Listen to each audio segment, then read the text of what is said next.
There were two people standing in a small room with yellow floral wallpaper. One was Mrs. Pickles, a short woman with grey hair and hard facial features, including an eagle nose and thin lips. She wore a coarse, heavy necklace that bounced with every sharp and whip-smart word she uttered.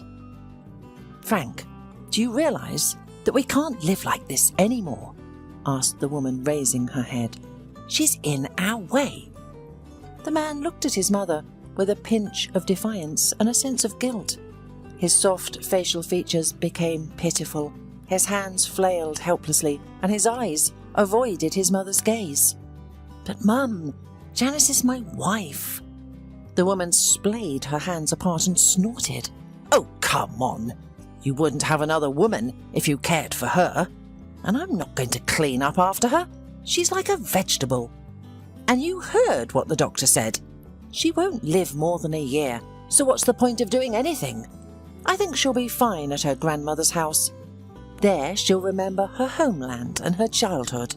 One good thing here is that you will have a decent inheritance when she dies. That could improve our situation. So..." Frank looked thoughtfully at his mother and sighed. The next day, all the bags and suitcases with Janice's belongings were ready. Mrs. Pickles put them out into the hallway, grinning at the sight of her confused daughter-in-law. Janice, a petite and pretty girl with blonde hair, sat in a wheelchair. At the age of 27, she was unexpectedly struck by a stroke, leaving her disabled. Janice not only lost the ability to move, but also to speak. She sat almost constantly in her wheelchair, remaining silent. When Frank was at his work, Mrs. Pickles took care of her daughter-in-law, and sometimes it seemed to Janice that her husband deliberately stayed late at work to avoid coming home to the helpless wife, who couldn't even go to the restroom by herself. It should be mentioned that Mrs. Pickles never really liked her daughter-in-law. Janice's ambitions and desire to achieve a lot bothered her. She believed that Janice should support her husband instead of spending her days on work-related matters. Janice worked as an assistant to the director at a large company, but ideally she wanted to have her own business, but she didn't have start capital yet. The stroke destroyed any sympathy Mrs. Pickles had for her daughter-in-law. If before she had simply annoyed the girl with her nagging, then after the incident she constantly shouted at her, did not tolerate Janice's mute requests, and often forgot about medicine or lunch. The only thing that pleased Mrs. Pickles were that Janice couldn't speak and didn't interfere with her rereading the plays she had once performed in the theatre. While Frank struggled to carry the heavy suitcases to the car, Janice sat against the door, staring in mute horror at what was happening. Her eyes were red, and she was on the verge of tears. "Don't worry," Mrs. Pickles grinned. "Your doctor said you have a weak heart, and the air in the village is good. Maybe you'll even live this year. Didn't you ever want to go back to your granny's house in the country?" A multitude of thoughts swarmed in Janice's mind, but she couldn't express any of them. If she could, she would shout at her mother-in-law, expressing everything she thought about that old grey-haired woman. "Frank, dear, what took you so long?" Mrs. Pickles asked her son, who struggled to catch his breath. It was clear that he had a hard time with the heavy bags. "The elevator broke down. I had to carry all the stuff from the 20th floor," Frank explained. Mrs. Pickles shook her head, looking reproachfully at her daughter-in-law. "And I told you we should hire movers," she said reproachfully. "Mom, you know very well we don't have the money for that." "Oh, Sonny, once I used to perform in theatres every day, filling entire halls, and your daddy used to come after lectures to watch me," the woman said dreamily. "Could I have ever imagined that I would have to change diapers?" Mrs. Pickles glanced at her daughter-in-law with disdain and fell silent. Suddenly the neighbour came out of the building. "Mrs. Pickles, good afternoon." The neighbour nodded. "Are you going somewhere?" Mrs. Pickles smiled broadly. "Hello, we're taking Janice to a boarding house for rehabilitation. The doctor said it should help." "It must be expensive, right?" said the neighbour, shaking her head. "Oh, yes, costly," sighed Mrs. Pickles. "But I can't leave my daughter-in-law without treatment. She's done so much for us." The neighbour said something else and went her way. The smile and the pitying expression disappeared from Mrs. Pickles' face. She turned to her son and frowned. "Let's hurry up before the whole entryway finds out about our plans.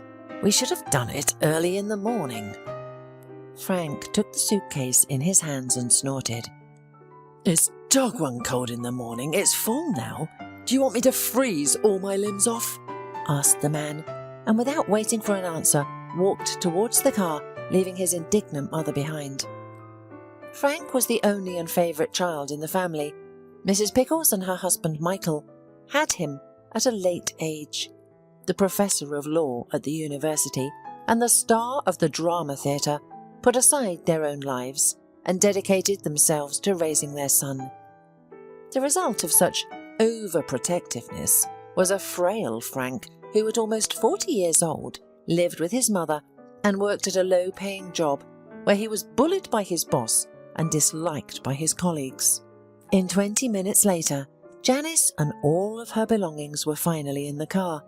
Frank put his wife and her folded wheelchair in the back seat. Tears were flowing from the woman's eyes. "Janice, calm down, please," the man whispered quietly, adjusting his belt. "A neighbour will look after you there. We'll pay her." "Out of your money, of course," Mrs. Pickles cut in. Frank shrugged his shoulders and nodded. "We're not very financially sound right now, as you realise, so yes, out of yours. You'll be better off there." Janice looked at her husband with unwavering eyes, trying to see even a shred of pity or unwillingness in his pale face. Unfortunately, there was none of that. The car pulled away from Frank and Janice's home exactly at noon. Mrs. Pickles waved goodbye and went home to reread her playbook, imagining herself on stage, being greeted by the applause of the admiring art connoisseurs.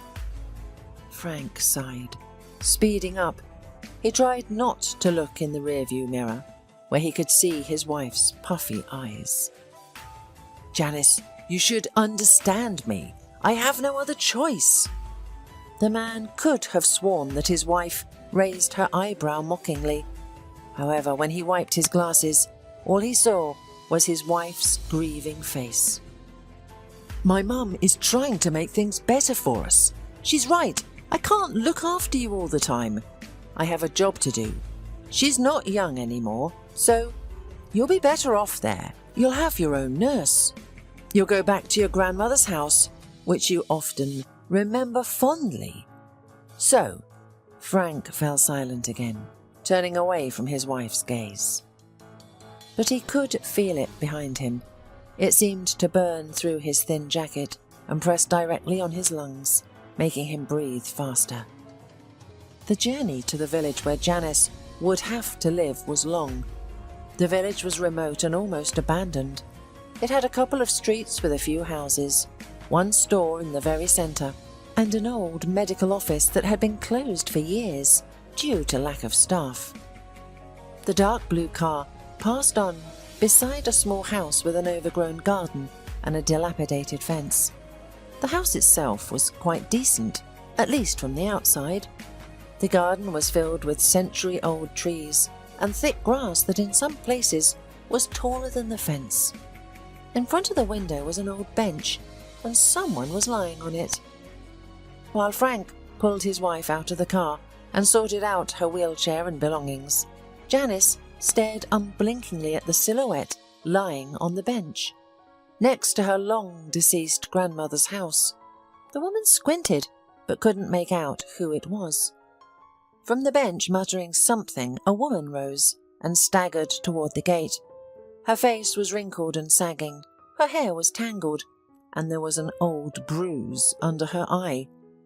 Paget was dressed in completely mismatched clothes, a yellow t-shirt, green shorts completely unsuitable for the weather, and pink, worn-out shoes with rhinestones. You're so early," said Paget, stammering. Frank frowned and turned to his wife. "This is your nurse, Janice. Let's get acquainted. Her name is Paget. She will take care of you now." In confirmation of his words, Paget nodded and staggered a little.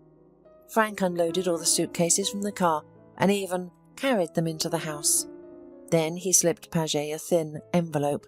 There obviously wasn't much in it, but judging by Paget's expression, it was enough for her. Then the man stood in front of his wife and sighed. "Janice, why are you so disgruntled? I'm sure you're smiling inside. This is your childhood home." The man looked around the overgrown property and the broken gate. "Fresh air, constant care.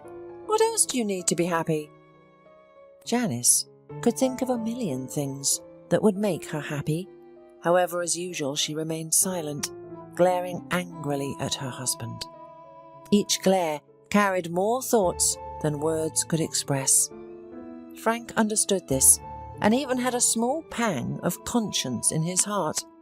But then his mother's words and the numbers at Janice's bank account came to his mind, and this silenced the pang and made him anticipate the taste of his wife's money. Frank got into the car and waved to his wife through the window. Paget moved closer to her ward and waved to him. "Don't worry, Frank. Everything will be fine."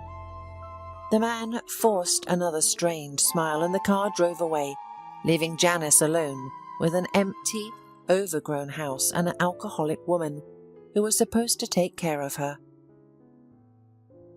A year later. "Frank, are you serious? You never once checked on your wife for—" Mrs. Pickles glanced at the calendar and said with horror, "A year? Are you a fool, Frank? How do you know if she died a long time ago or, even worse, got up from the wheelchair?" Frank tore himself away from the television and looked tiredly at his mother. He had just come home from work and casually realized that he had never visited his wife. Mrs. Pickles was shocked and indignant. "Paget calls me every week. Everything is fine there. I give her money every quarter. Calm down, Mum." Mrs. Pickles snorted and walked over to the couch where her son lay. She snatched the remote and turned off the TV. "When I talk to you, you must look only at me," she said loudly and a little dramatically. "Paget, who is she? The same drunk you left to look after your wife? Are you sure she's taking care of Janice and not drinking the money you give her? Maybe she hasn't gone to Janice's in a long time while you're lying here watching TV." Frank rolled his eyes tiredly. "Do you want me to go see her tomorrow? Fine. I'll spend my only day off travelling to a backwoods village to see my half-dead wife. Yes, Mum, you really care about me." With a loud snort, Mrs. Pickles threw the TV remote at her son and left the room, saying everything she thought about him. The next day, Frank packed a few things in the morning, took an envelope with money, and got into the car. He looked longingly at the clock, which showed only 7 o'clock in the morning.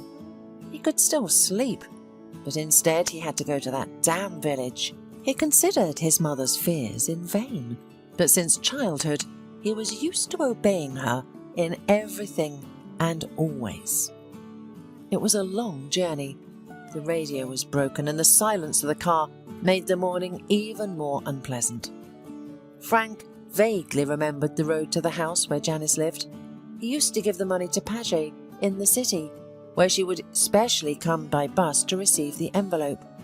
Frank had been to the village only 3 times, once when he dropped off his handicapped wife, the second when he had been looking for a carer there, and the third when he was dating with Janice, and she had shown him the childhood house. Unexpectedly for Frank, he pulled away, his car next to an almost new fence. The grass in the garden had been cut, but it had grown back, as if it had been done a couple of months ago. Frank frowned and got out of the car. Carefully, he opened the gate and called his wife and Paget. However, no one answered. Frank wanted to go into the house, but it was locked. He tried to jerk the door open, but it wouldn't budge. Frustrated, he took out his cell phone and called Paget, but received no answer. Upset, he rubbed his forehead and looked around. Now his mother's suspicions did not seem so useless to him. Despite knowing that Paget was not trustworthy, Frank still had some level of trust in her. Frank knew that her house was close to Janice's house, and leaving the car he walked down the street. In 5 minutes he found the right house. To his dismay, it looked even worse than his wife's house. As he stepped inside, a strong, unpleasant odour hit his nose, causing him to pinch it shut. Paget was sitting at a huge round table, drinking a yellow-coloured drink. Frank quickly took hold of the woman and led her outside. "Where's Janice?" Frank said angrily. "Who?" asked Paget brazenly and loudly with a slurred tongue. She seemed to stare in front of her and saw nothing. "Where's my wife, you alcoholic drunkard?" "Ah, Janice? She doesn't live far from here." "Show me," ordered Frank. They walked along an empty road for a while, with Frank growing more and more surprised by the house they were approaching. Compared to the rest of the buildings in the village, it was huge, with 3 floors, a balcony and a large garden. Multiple cars and farm equipment were visible in the backyard. Paget stopped not far from the wrought iron gates of the house and pointed straight ahead. "She lives there now." She nodded and walked away without saying anything else. Frank was shocked by what he saw, but he quickly pulled himself together and rang a small bell. A joyful voice rang out. "Elliot, why are you so early?" Frank was taken aback. Frozen in place for a moment, he asked quietly, "Janice?" The voice on the other side fell silent before responding, "Frank? Come in." As the gate swung open, Frank was greeted by a vast garden and a stone path lined with an abundance of flowers. He carefully walked along the path and entered the house. On the steps stood a short, petite woman with blonde hair, dressed in a beige suit and shawl. She looked down at him, her face seemingly expressionless. "I had already thought you wouldn't show up," the woman grinned. "But come in now that you've come." Frank was speechless as he followed his wife through the house, which was tastefully furnished with pleasant colours, beautiful decorations, paintings, and clean carpets. Frank turned his gaze to his wife, who looked even more beautiful than before the stroke. Her white face was now adorned with a healthy blush, her scarlet lips had a gloss, and her eyes had a subtle tint of eyeliner. It was a simple beauty, but Frank had never seen anything like it before. Janice led him into a spacious room with sofas and armchairs. "Now, I'll make some tea and we can talk." She went to the kitchen to prepare the tea, leaving Frank alone in the room. He sat down on an armchair, unable to take his eyes off the beauty of the room. He even pinched himself to confirm that it was real. He couldn't believe that he had expected to see his sick wife in a wheelchair, but instead he was greeted by a beauty that he had never seen before in his life.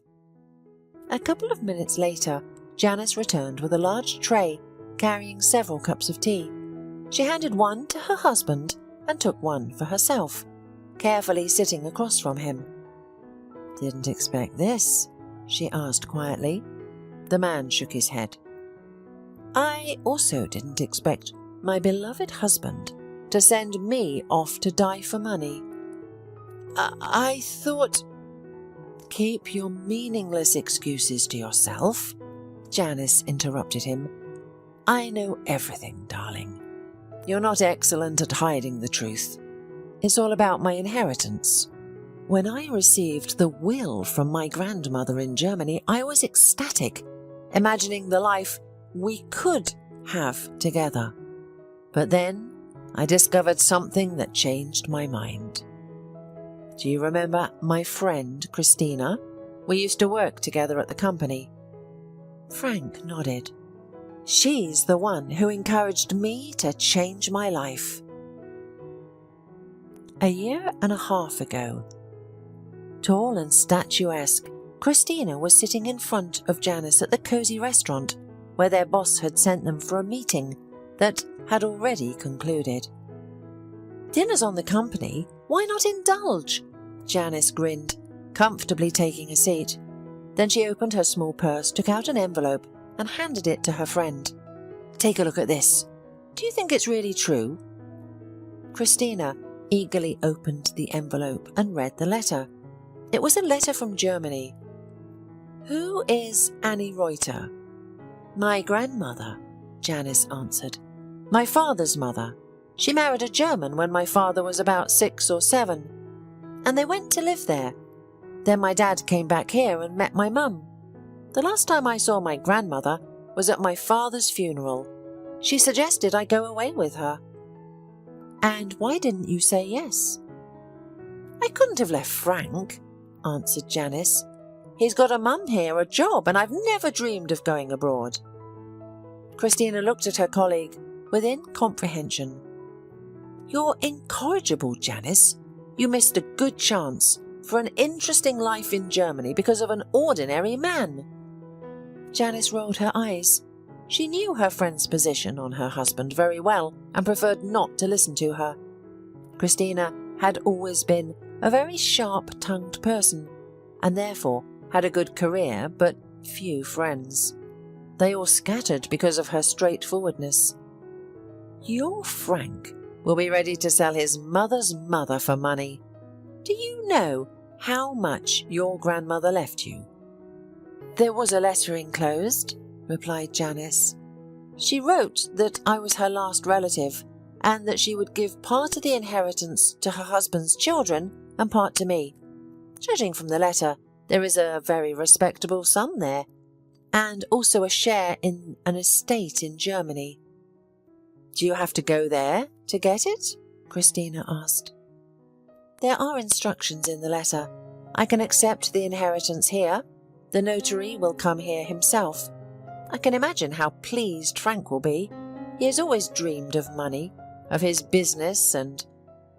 You've been dreaming too, Christina interrupted her, waving her fork. And unlike him, you have the skills and brain to lead the business. Don't say that about Frank. He's a good man. He's just unlucky.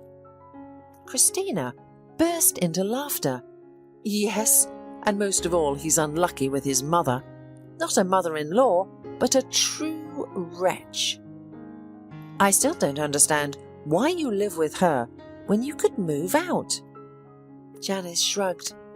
Mrs. Pickles can't live alone. She's not used to it. And it's not so hard for me to put up with her. Christina grudgingly snorted and sipped her wine. I don't advise you to talk about the inheritance to your husband.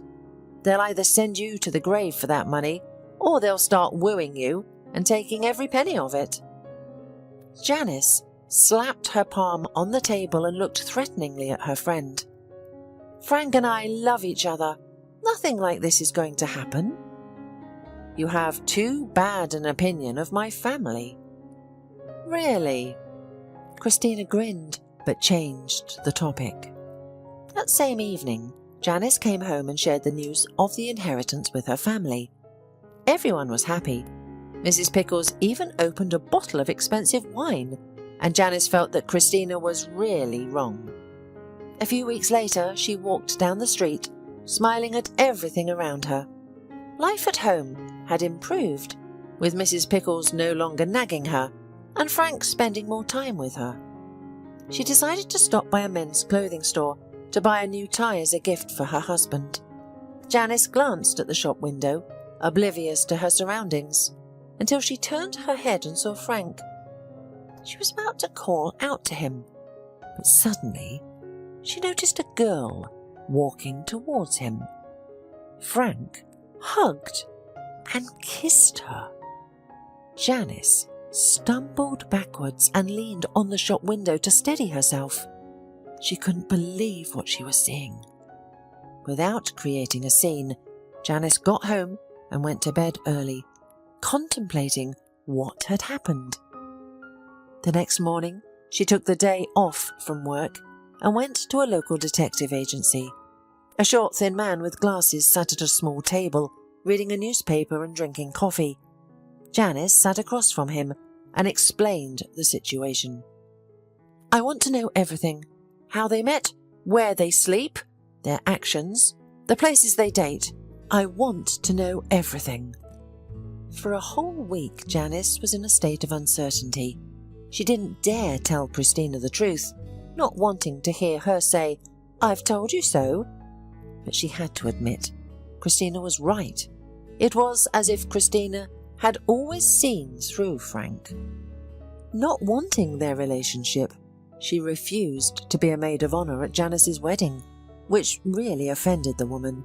Of course, they eventually made up, but Janice still carried the pain in her heart.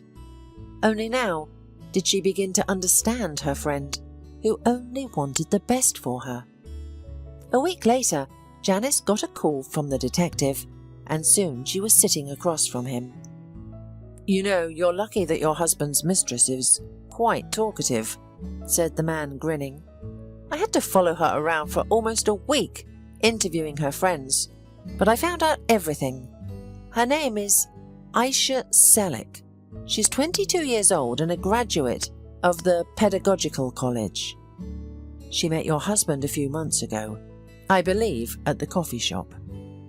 "Thank you for the information. What about any evidence like video or—" The detective, with a broad smile, reached into a desk drawer and pulled out a large antique tape recorder. Janice was genuinely surprised by what she saw. She hadn't seen such a machine since her childhood. It seemed they weren't made anymore. Twisting a knob, the man turned on a recording that was loud and occasionally crackled. "Frank!" a high-pitched female voice exclaimed. "This is for me? Oh my goodness, it's beautiful. It must be expensive, right?" "I wouldn't spare any money for you," Frank replied with satisfaction. "Once I start my own business, I will be able to shower you with all sorts of jewellery every day." "But when?" the girl interrogated. "You said you didn't have money for your business yet." There were no sounds, but Janice was ready to swear that Frank smiled broadly. "My wife does. She recently inherited from her grandmother. We'll use her money to start a business and make a fortune." "You'll leave her, won't you?" Aisha said in an angelic voice. "As soon as she ceases to be necessary for me, yes," Frank said loudly. And the recording went on and on. The man and the girl were saying something. However, Janice was no longer listening to them. She went into her own thoughts, sitting with a perfectly straight back and looking straight ahead. She remembered her acquaintance with her husband and how happy she was when he proposed to her. Janice was 11 years younger than Frank. They met when she was graduating from an economics university. He invited her to a cosy cafe, took her to the park under the stars, and bought tickets to the theatre and concerts. Mrs. Pickles seemed very sweet and kind at that time.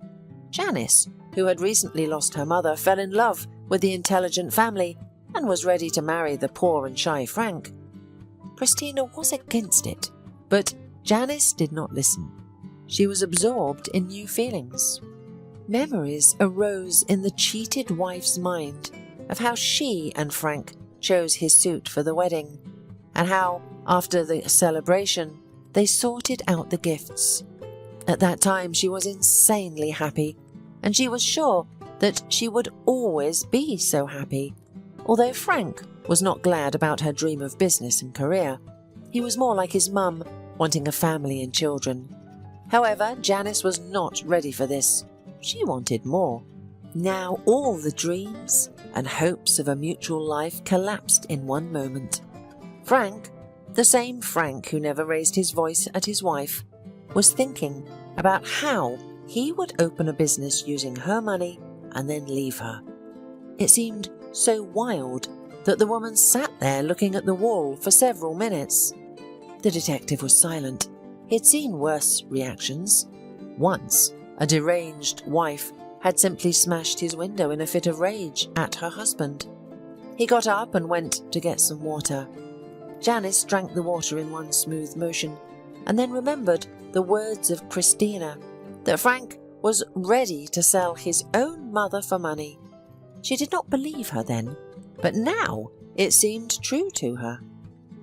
In the clever head of the deceived wife, a plan began to ripen. A vicious grin appeared on her face, and the detective recoiled aside. He had never seen such an expression on her face. A few months later, Frank's dark blue car pulled away from the gnarled fence behind which disabled Janice had been left. As soon as the car was out of sight, Janice rose from her wheelchair. Paget's eyes went wide, looking at her ward, who just so happened to be getting up from her wheelchair after her stroke. "Paget, let's make a deal. I will pay you as much as my husband pays you, and you will not tell him what you saw." Paget nodded dazedly, unable to ask questions. "That's fine. We'll be great friends. Here's your first payment." Janice held out some bills. "You'll come back every month and I'll give you money. In return, you must keep informing my husband that my condition does not change and he does not need to come. Is that clear?" The woman nodded, snatched the bill, and without saying goodbye walked away, and Janice went into the house to change her clothes. Inside the old house, everything was dusty. The furniture was covered with cloth. There was garbage everywhere, and one window was broken, probably because the children had tried to climb in. Janice walked over to the old red sofa, threw off the fabric and sat down tiredly. A cloud of dust had formed around her. The woman took out her phone that Mrs. Pickles had miraculously failed to find and dialed the only number she could trust. "Come. Everything happened exactly as you said. I'm waiting." Pushing the phone aside, Janice lay down. Her head was swarming with thoughts. She thought about everything and nothing at the same time. An hour and a half later, when Janice had already cleaned the house a little, the door opened and Christina walked in. She was holding a small grocery bag. "Wine and takeout to celebrate," grinned Christina. "Good thing you brought wine. I definitely wouldn't have gotten through the day without it. I still can't believe they left me here for dead. And they believed the hastily concocted diagnoses. That's really beyond of mind. They heard I didn't have long to live and they started rejoicing. Where were they to ponder the reality of the diagnosis named by Dr. Grimes?" Christina and Janice began to eat, pondering what they would do next. "I'll live here for a month or two until I figure out how to move on. I have zero plans for the future. For the first time in my life, I have no plans." "What are you going to do here?" Christina asked. "An old abandoned house, an overgrown garden, a remote village? You and such a place are incompatible. If I throw myself headlong into the maelstrom now, I'll have a nervous breakdown," Janice explained. "I'll live here, calm down a little. Besides, I haven't had a vacation in a long time." Christina shrugged her shoulders. For the first time, she didn't know what to say. From the first look, she disliked Frank, not knowing why. She'd been stupid to refuse to be a maid of honour at the wedding, and she'd joked about him being willing to sell his own mother.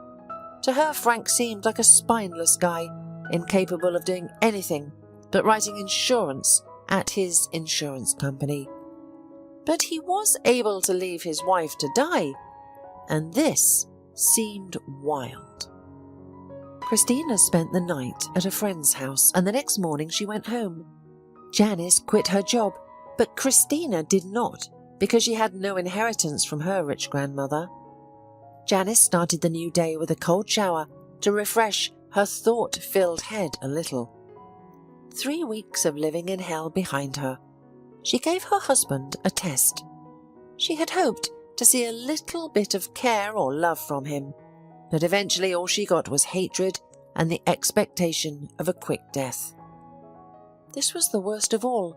So habitual life was over. She needed to cheer up. Taking the money out of her suitcase, which Christina brought to her, the woman went to the store. She vaguely remembered its location and decided to ask the villagers, because it was early morning and everyone was either at work or at home. Autumn brought a coolness to the air, especially in the mornings. Janice wrapped herself in an old coat she had found in the closet, trying to get comfortable. She managed to find the store without needing help from passers-by. It looked the same as it did 20 years ago. The sight of the familiar multicoloured sign and the cloudy window, displaying the counters and a saleswoman in a blue apron, made the girl grin. As soon as Janice entered the store, she was greeted by the familiar smell of fresh bread and perfume that the saleswoman Mrs. Tyler loved. Mrs. Tyler had started working there when Janice was just a child. "Mrs. Tyler, hello. Do you recognize me?" Janice asked. The woman hesitated. "Something seems familiar, but I can't remember." "I used to come here as a child," Janice explained. "Oh, Janice, how could I not recognize you?" Mrs. Tyler exclaimed, coming out from behind the counter. She hugged Janice and kissed her cheek. "You haven't been here for so long, and we haven't changed a thing." "I've noticed. Can you sell me some groceries?" Janice asked, looking around the counters. "I need bread, milk, butter and vegetable oil, pasta, rice and peas, cheese, sugar, salt." "Honey, go to Mr. Leonard for the milk.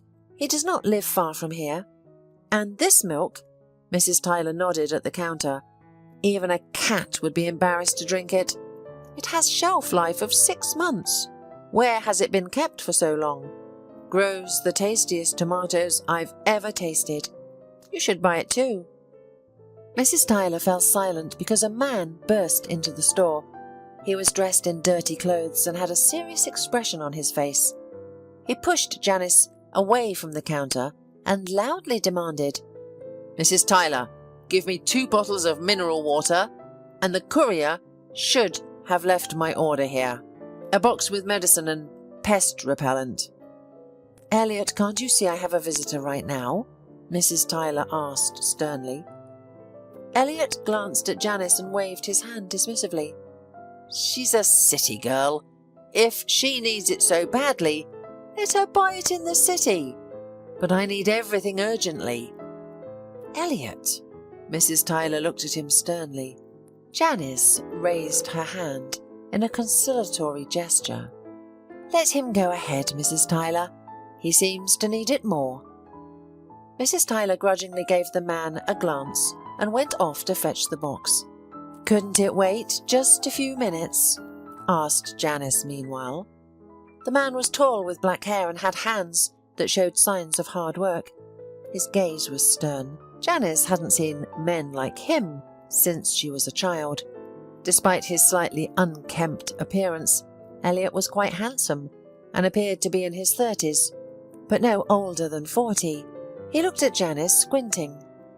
"Are you that principled?" the man asked gruffly.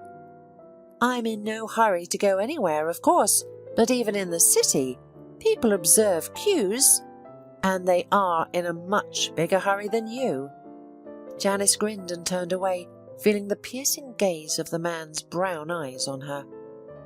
Mrs. Tyler came out with a heavy box and held it out to Elliot. "Here you go. The mineral water is over there." She pointed to the far corner, where plastic packages of mineral water were indeed located. "You can pay later." Elliot nodded, grabbed 2 bottles of mineral water and left the store without saying goodbye. "Who was that?" Janice asked. Mrs. Tyler waved her hand and went to the shelf of cereals. The farmer is local. His father left him a small house of some livestock about 8 years ago. He decided to take the farm seriously and built it all himself. He hired workers and is doing the best he can. He has big plans, but so far he's only planted, sells food to our store and neighbouring villages. He's not a bad man, but he's a bit rough. Nobody knows why. Janice picked up her bags of groceries and carried them home. They were heavy, and she barely made it, but the small refrigerator at home didn't look so poor now. Then the woman went to get vegetables and dairy products for the people Mrs. Tyler had recommended to her. Even though in the city the girl was used to buying everything in the supermarket, in the village it was a common thing to buy from local people. Mr. Leonard lived really close to the store. He had a large yard and 2 goats. In the house, Janice found an elderly man making a chair. The woman explained the situation to him and introduced herself. Janice. The elderly man smiled through his thick grey beard. I'm so happy to know that you're Rita's granddaughter. I only remember her daughter. Yes, that's my mother, the woman nodded. So, do you sell vegetables and milk? About 20 minutes later, she came out of the elderly man with 3 huge bags that weighed twice as much as the previous bags. Apparently, Mr. Leonard decided to sell a month's supply of groceries in advance. Janice was uncomfortable to refuse, so she sacrificed her back, which barely bore the load. After walking only a dozen of steps, Janice stopped, putting the bags on the ground. Suddenly, a black car with a large body stopped not far from her. Hearing a familiar voice, the woman looked up and saw Elliot.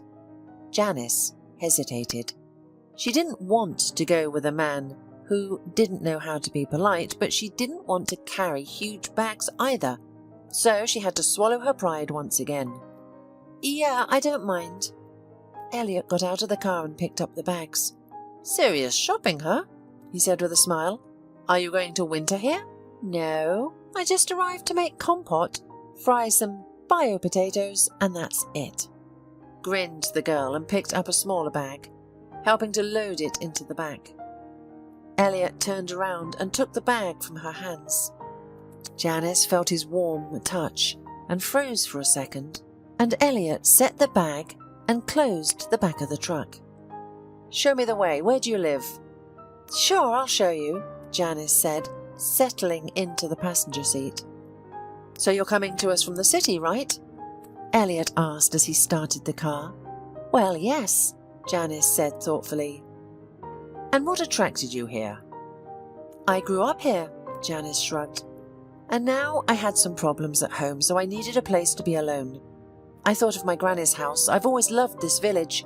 It's quiet and peaceful, and there is nothing to interfere with thinking. Yes, it is. Elliot was driving quickly, either because he was rushing or because it was his personal driving style. However, his fast pace wasn't limited to just driving.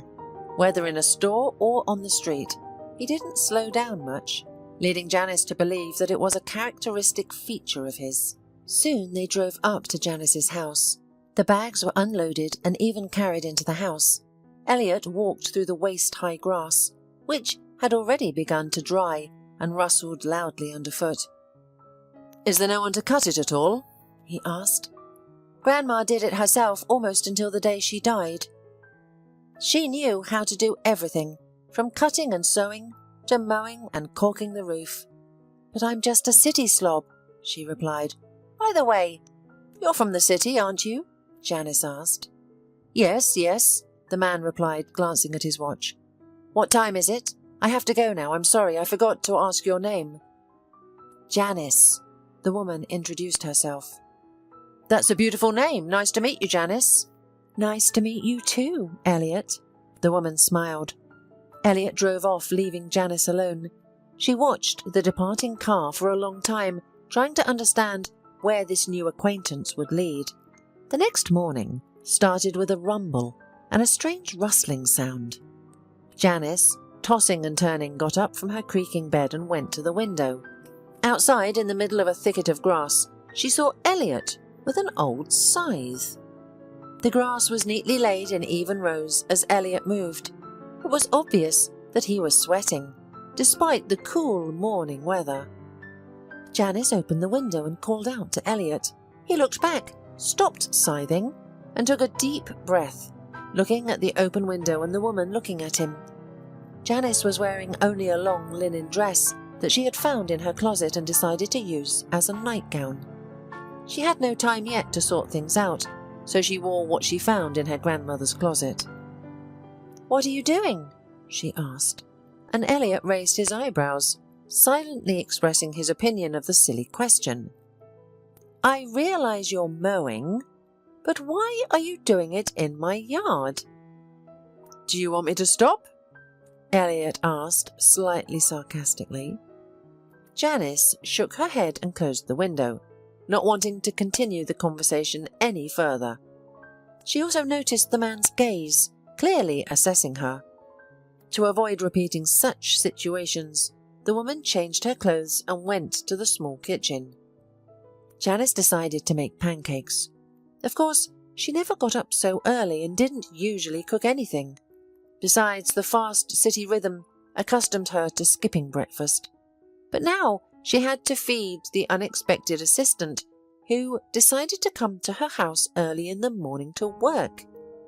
When Elliot finished and it was clear from the sound of the scythe that he had stopped, the pancakes were already ready. The woman went out on the porch and called her unexpected assistant. "Will you come in for breakfast?" Elliot shrugged his shoulders, put aside his scythe and went into the house. He was all sweaty and tired. "You can use the shower." Janice nodded toward the bathroom and went to the kitchen. Elliot washed his face and then came to the kitchen and sat down at the table. In front of him was a plate with pancakes and sour cream. Janice stood next to the table, folding her hands on her chest. "How much do I owe you?" Elliot raised his eyebrows in a question mark. "Well, you didn't do it for free, did you?" "For food." The man grinned and took a bite of his pancake. Leaning back in his chair, he looked directly into the woman's eyes, as if trying to read something in them. "Well, since you don't want to accept payment, I won't insist," Janice shrugged. "I'm used to having to pay for any work." "Haven't you heard of the word help in the city?"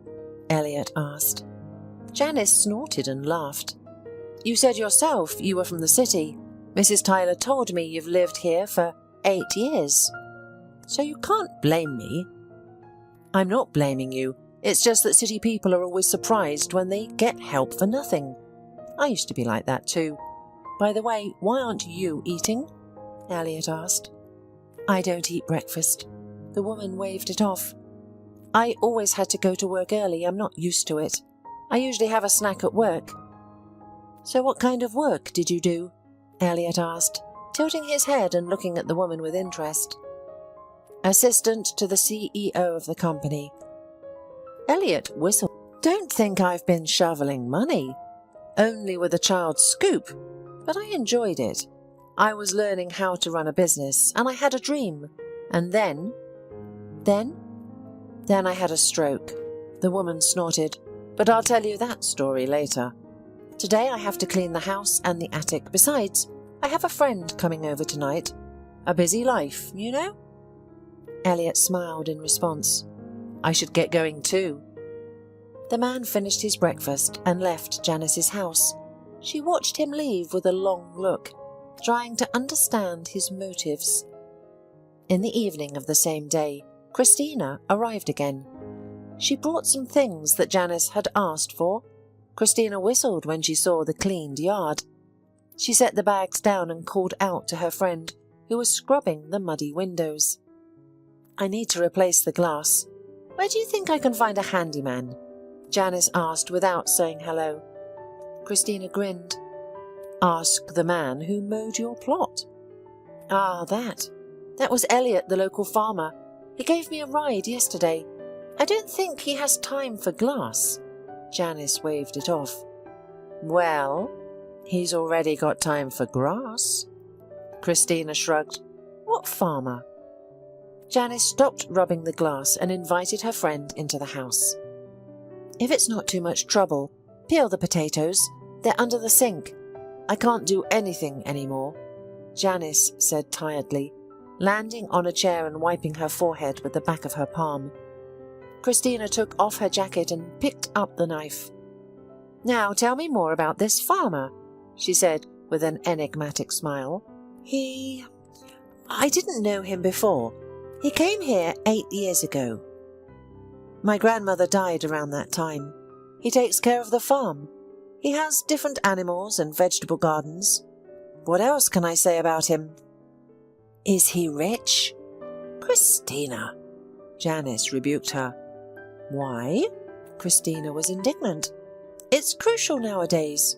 All right, but what is he like as a person to you?" Janice hesitated.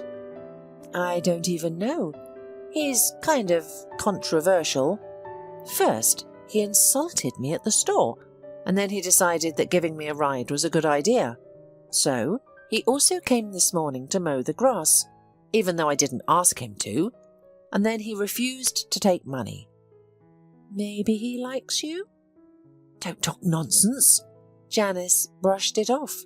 "He thinks I'm the town idiot." "Take a closer look at him. Maybe for once in your life you'll have a normal man. Who knows? He's a man." Janice rolled her eyes but said nothing in response. "How's work going?" "Oh, don't ask. Without you, our boss has gone completely off the rails. He's already changed his 3rd assistant. It turns out you've been doing more than he thought." Janice had been living in the village for a month. She had gotten used to the small house and quiet life. Rest had also become a part of her routine, and it irritated her terribly. All her life, the woman had worked. She grew up in a not-so-wealthy family and started working right after finishing her studies. She never took days off, for no particular reason, and always arrived at work on time. And now, for almost a month, she had been doing almost nothing. During the first week, Janice spent her time cleaning the house and bringing it to a livable condition. But then came the silence and tranquility. The woman started waking up late, reading books brought by Christina, visiting her elderly neighbours, and listening to the stories from their youth. In addition, Janice could not get rid of the thought that she was constantly meeting Elliot. The day Christina arrived, he heard the conversation about the glass and came to change it the next morning. Janice fed him with meat pie.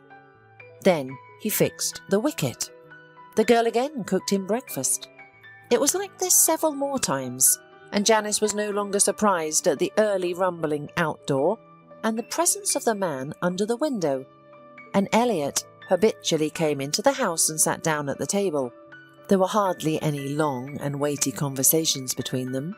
He didn't give her flowers, didn't compliment her. He just was there for her. It seemed very strange. Janice wished with all her soul to understand his motives. "Confess, Elliot, you just come to eat at my place, right?" "I wouldn't say that." The man grinned, breaking away from the current faucet. Most of their conversations were exactly like this. Short, low-key, and usually humorous. There were rumours in the village, and some village women even came to Janice threatening her. "Elliot is mine. Do you understand?" Menacingly pronounced the brunette with lush forms. "You think you came here from your city and you can grab our men? What a stupid you are." The stranger angrily tore a leaf off the tree and threw it at a dumbfounded Janice standing on the porch. When Elliot next came, she told him about his admirer. "Were you frightened?" grinned the man, and there seemed to be a touch of seriousness in his words. "I ain't afraid of country broads. I was threatened by grown-up men when I worked in a big company. I once refused to sign a contract instead of my boss, and they almost nailed me right there. 5 grown men in suits, and I was alone. That's scary. not a leaf thrown by some crazy groupie of the man who, for some reason I don't know, fixes everything that breaks in my house." Elliot smiled and returned to the soup without any words. One day, Janice was walking around the village. Elliot had not come to her for a long time, and she assumed that he was fed up. She went for a walk to unwind. Deep in her heart, she hoped that she would meet Elliot on the way. For some reason, she wanted to see him again. She was so used to his strange silence that she almost missed him. Janice approached Mrs. Tyler, who came out of the store, looking somewhere in the distance with concern. "Mrs. Tyler, something wrong?" "Yes, Elliot's farm is falling apart. There is some kind of trouble. Our men and women are all upset. They could be out of work. And where else can they find work in our village?" "Oh, trouble. Elliot has always barely kept afloat, twisted his way out as best he could, but here something has gone entirely wrong." Janice frowned and decided to visit Elliot. His farm was 2 kilometers from the village. It was a big, long building from which the mooing of cows could be heard. There were men in the backyard. Behind the farm were large vegetable fields. Now, in the middle of fall, they were empty. Janice asked a woman passing by where Elliot's office was and went there. His office was small, one could even say quite tiny.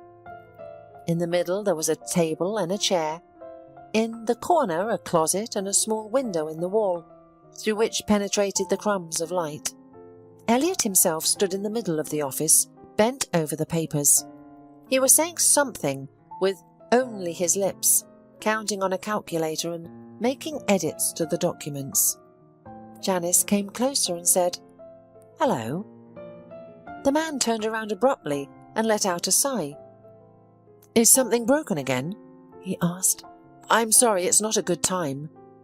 "No," Janice replied. "I heard you were in trouble, so I came to help. Is it something with the paperwork?" "It's okay, I can handle it," the man said harshly. She stepped closer and almost pushed Elliot away. Reaching for the papers, the man said loudly, "Go away, or I'll have to drag you out of here by force." Janice raised her eyes and took a closer look at the papers in Elliot's hands. With just a glance, she could see the huge sums and excessive spending, which were unnecessary for a place this small relative to the city. "Do you even have an accountant or a financial expert?" "I'm doing quite well on my own," Elliot repeated. "I can see how well you've been managing. A fabulous spending spree to nowhere. You urgently need a specialist." "And where am I going to get one?" Elliot asked glumly. Janice smiled broadly and pointed at herself. "I have a degree in economics. Plus I worked for several years at a company where the costs and revenues were much higher than yours." Elliot waved his hand and sat down tiredly on a chair, leaving Janice with the papers. Late in the afternoon, when it was already dark, Elliot and Janice left his office. The farm was empty. The workers had cleaned up and closed everything down. "Why do you need both cold rooms and milk delivery 3 times a day?" "One is enough. It will be taken away and the rest of the time it can be kept in the fridge. There's no point in driving cars and spending so much money on it. And many of the costs are like that. The budgeting is very inept." Elliot scratched the back of his head in confusion. "I was actually in the military. Accounting estimates are far from my expertise. My father always dreamed of having his own big farm and fields, but I decided to fulfill his dream, even if it's a bit late." Janice looked sympathetically at Elliot as they walked down the narrow path. It was cool outside, the wind was blowing, but she felt perfect, calm and quiet. "So, what's the story about the stroke?" Elliot suddenly asked. Janice flinched. At first she wanted to joke away, but then she remembered that she had promised to tell. letting out a loud exhalation. She began her story. That's when I came up with that plan. Janice remembered the conversation with the detective. Christina helped me put it into action. She found a doctor who, for a fee, agreed to tell my husband that I was in intensive care because of a stroke and that I couldn't be visited. After 2 weeks, the doctor sadly informed my husband that it was impossible to help me and that I would soon die, and he was discharging me to live out my last days among my family. While I was supposedly in the hospital, my husband called only 2 times. And when I came home in a wheelchair, I was forgotten and unwanted. And then he came up with the idea of taking me here so I could die faster. But I just thought that if my husband sees me at death, then finally remember that he really loves me, will call his mistress, will start to take care of me, to do something to make me live as long as possible. But I was cruelly mistaken. Elliot took the woman's hand and squeezed it tightly. Janice looked at the palm that the man was clutching and nodded in gratitude for the support. Why don't you go back to the city? At first I wanted to take it easy and wait it out for a while, but then I realized I didn't want to go back there. It's so fast-paced, always running around. Plus, it's another reminder of Frank and his mum. Elliot let go of her hand and quickened his pace. Let's go. I'll show you something. They walked for a long time and Janice didn't know where they were headed. But when they arrived, she exclaimed in surprise. The man had led her to a huge, fancy house with a high fence. This is the house of an acquaintance of mine. We served together. He recently died of cancer. Now they're selling it and I wish I could buy it back. But I don't have the money, you know. They're going to buy the house and tear it down to build some kind of sawmill or something. Do you realize that if you buy this house, there's no turning back? I don't want to go back to the city. I'm too impatient and fast for the country, but too slow for the city. It's a paradox. I can succeed here, and I can't succeed there. Janice fixed her gaze on the man's stern face, his hopeful eyes, tightly compressed lips, and the wrinkles on his forehead that appeared when he was deep in thought. A determined light flashed in Janice's eyes. She squeezed Elliot's hand, mirroring his earlier gesture, and smiled. You're destined for success. I'll help you. Together, we'll bring the farm to life, just as your father dreamed. I promise. Elliot answered nothing, but hope was in his eyes, and he believed in the best. Elliot and Janice began working together, and she assisted him in improving the farm. They invested in new cattle and equipment, and soon profit began to appear not only on the paper. Elliot was overjoyed. As a token of gratitude, he frequently gave Janice flowers. The tradition of fixing up Janice's house was revived, with him visiting almost every morning and her preparing breakfast. It was a cherished ritual. A few weeks later, Christina visited Janice's house and brought the papers. Are you sure? Christina asked her friend. More than sure, Janice replied, taking hold of the folder.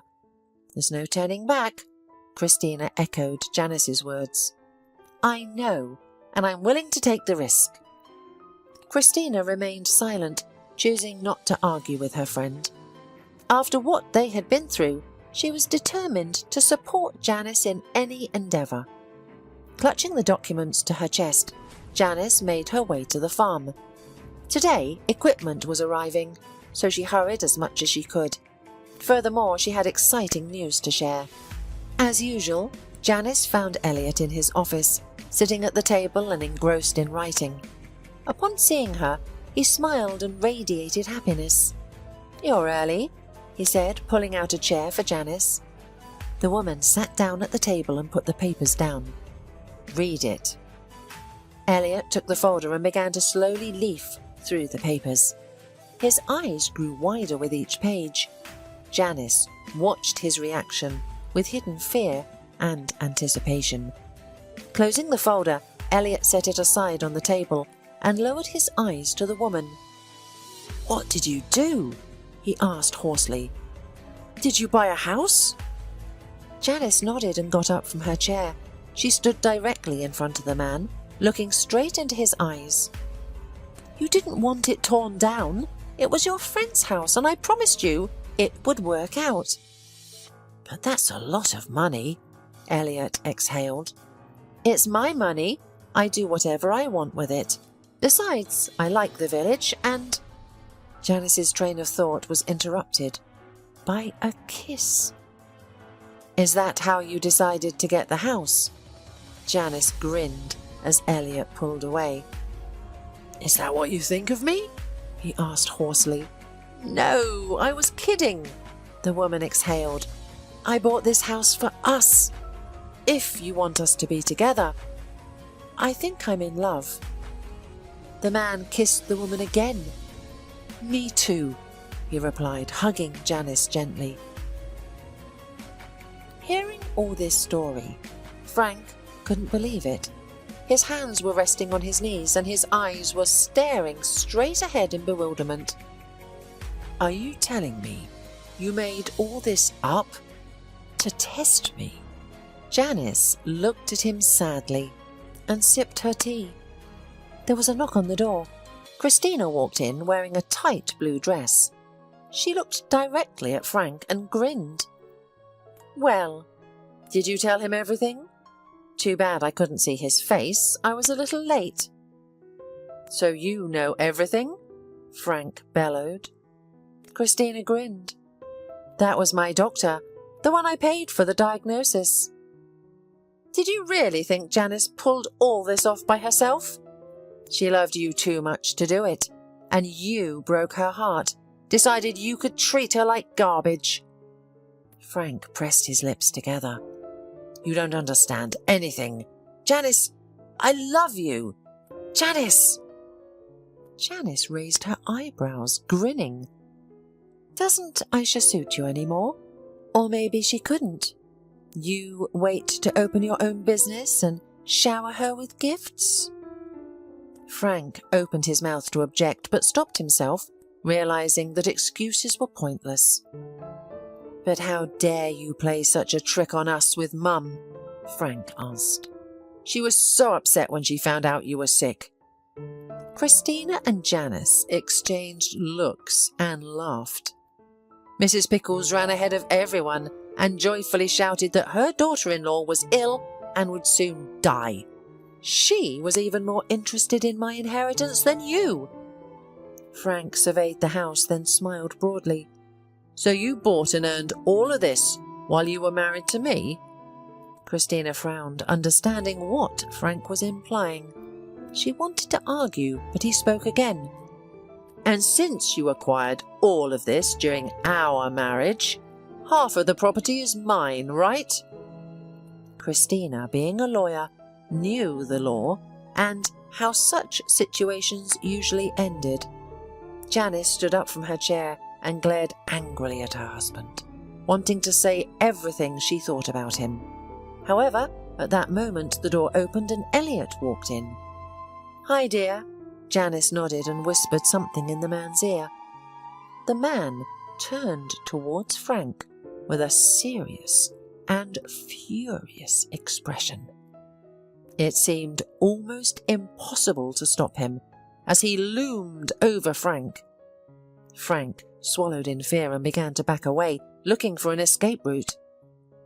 "If you, idiot, decide to threaten Janice, I'll make your life a living hell," Elliot said rudely, grabbing Frank by the scruff of his neck and throwing him out of the room.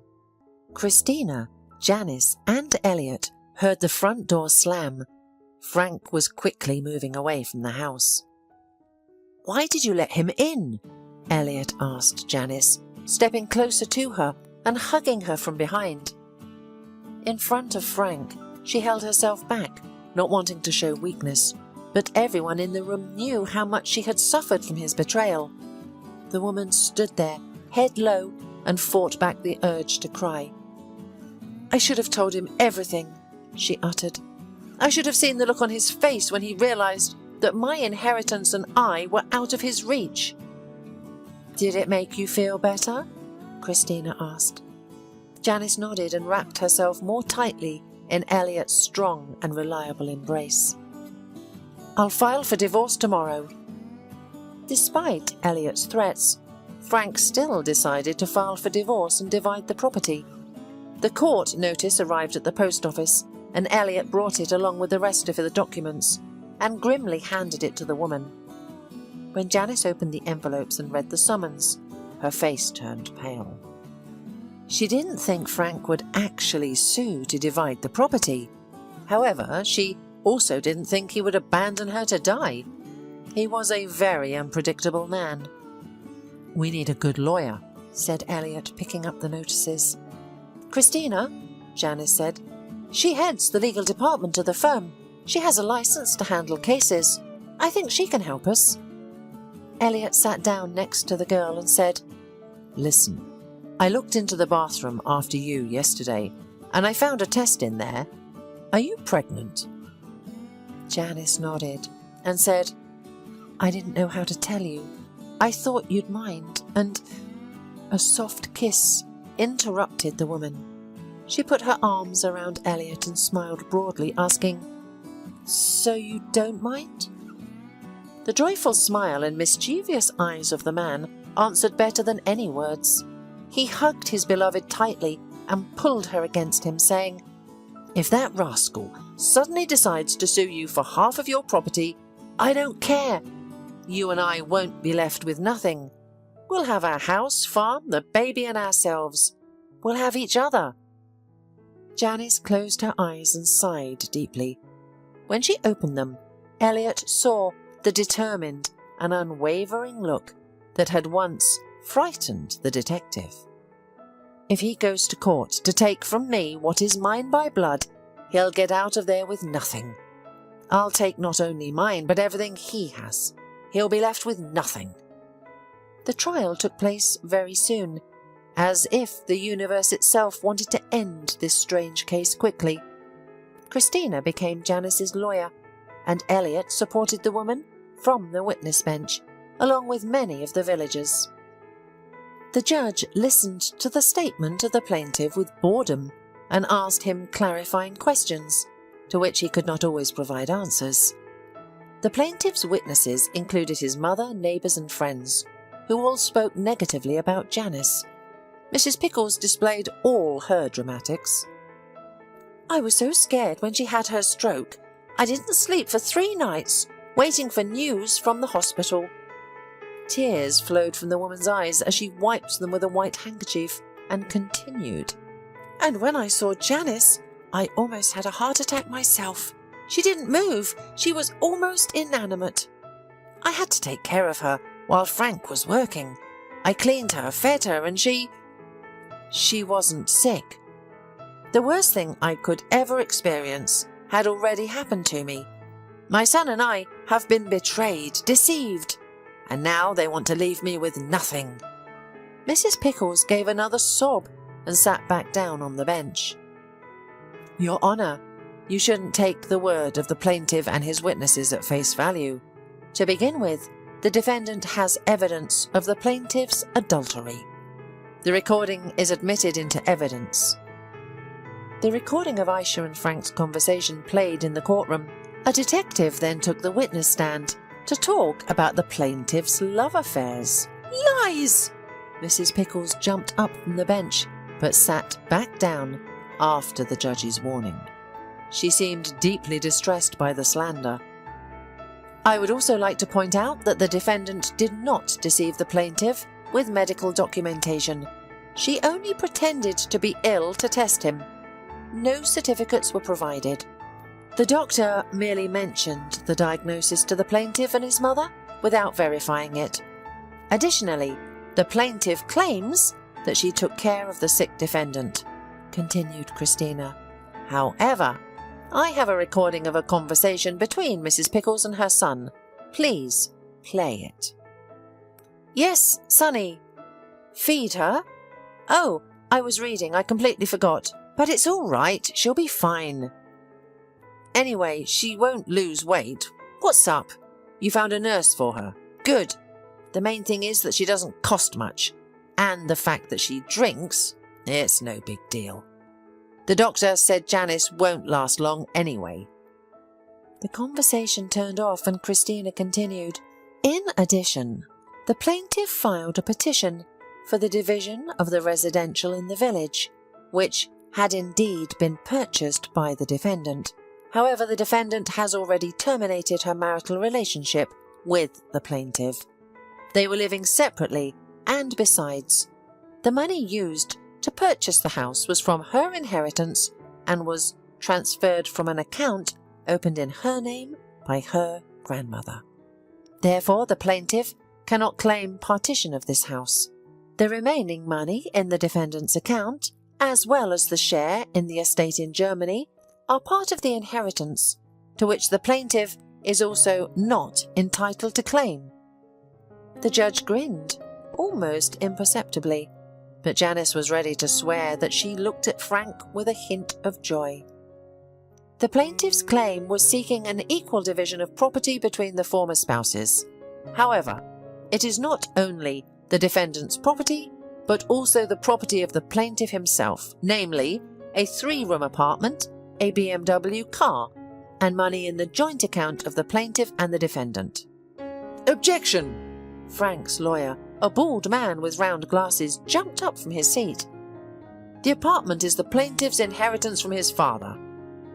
True, Christina nodded, but according to the law, if one spouse has made substantial changes to the property of the other spouse, it can be recognised as joint. And what substantial changes were made? The attorney asked. Now, on the screen, Your Honour, you will see pictures of the apartment before it was renovated. As you can see, it was in terrible condition. These pictures were taken exactly 1 year after the plaintiff and defendant were married. And here are pictures of the apartment after it was renovated, another 6 months later. How do you prove that this was done with the defendant's money? First, during the renovation period, the plaintiff was not working. And, according to the bank statement, his personal account did not have the necessary amount of money. Additionally, we have the testimony of the foreman of the team that did the repairs. The contract was made on behalf of the defendant. The defense lawyers argued for a long time, calling witnesses, and tried to prove their point. But soon the judge left and returned with a big red file for sentencing. The court has ruled to grant the plaintiff's claim. 1/3 of the apartment goes to the defendant. The automobile goes to joint use, and 50% of the money from the plaintiff's account goes to the defendant. The judgment has been rendered and is not subject to appeal. The banging of the gavel resolved everything. Frank and his mother looked at Janice with anger and hatred, while she was being embraced by Elliot. Christina, smiling broadly, joined them. I told you we'd take everything from him, she said in a slightly strange and even possessed voice. It's rightfully yours, Elliot exhaled. Not his, but yours. Do you understand? Now you and I have everything we've ever dreamed of. The man smiled. It remains to have a child, and the happiness will be complete, said Christina, collecting papers. Well, Janice stretched out and looked at her belly. Christina smiled. You're certainly fast. Will you take me as godmother? Do we have a choice? Elliot asked. None. Janice smiled and hugged the 2 dearest people in her life again. Now she would definitely be fine.